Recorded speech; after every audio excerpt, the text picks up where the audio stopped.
Hi everyone, this is Miss Nicholson here, and I am introducing the book Esperanza Rising to y'all. It is written by Pam Munoz Ryan.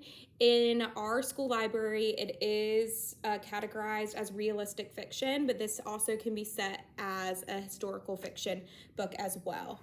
The main idea of Esperanza Rising is Esperanza thought she'd always live a privileged life on her family's ranch in Mexico.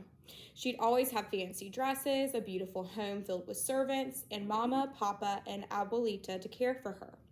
But a sudden tragedy forces Esperanza and Mama to flee to California and settle in a Mexican farm labor camp. Esperanza isn't ready for the hard work, financial struggles brought on by the Great Depression, or lack of acceptance she now faces. When Mama gets sick and strike for better working conditions threatens to uproot their new life, Esperanza must find a way to rise above her difficult circumstances because Mama's life and her own depend on it.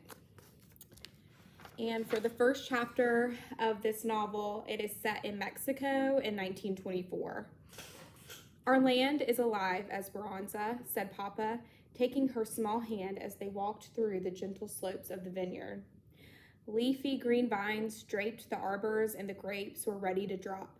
Esperanza was 6 years old and loved to walk with her Papa through the winding rows, gazing up at him and watching his eyes dance with love for the land. This whole valley breathes and lives, he said, sweeping his arm toward the distant mountains that guarded them. It gives us the grapes, and then they welcome us. He gently touched a wild tendril that reached into the row as if it had been waiting to shake his hand. He picked up a handful of earth and studied it. Did you know that when you lie down on the land, you can feel it breathe? That you can feel its heart beating? Poppy, I want to feel it, she said. Come. They walked to the end of the row where the incline of the land formed a grassy swell. Papa lay down on his stomach and looked up at her, patting the ground next to him. Esperanza smoothed her dress and knelt down. Then, like a caterpillar, she slowly inched flat next to him, their faces looking at each other. The warm sun pressed on one of Esperanza's cheeks and the warm earth on the other. She giggled. Shh, he said. You can only feel the earth's heartbeat when you are still and quiet. She swallowed her laughter and after a moment said, I can't hear it, Poppy. Wait a little while and the fruit will fall into your hand. You must be patient, Esperanza. She waited and lay silent, watching Papa's eyes, and then she felt it, slowly at first, a gentle thumping, then stronger, a resounding thud, thud, thud against her body. She could hear it, too, the beat rushing in her ears. Shoo, shoo, shoo.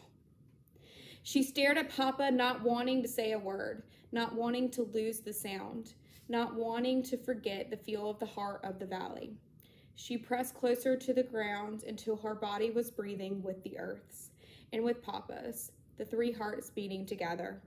She smiled at Papa, not needing to talk, her eyes saying everything, and his smile answered hers, telling her that he knew she had felt it. And the next chapter cuts to about 6 years later, so that was kind of a flashback, and then the rest of the book will take you to present time. Hope y'all enjoyed.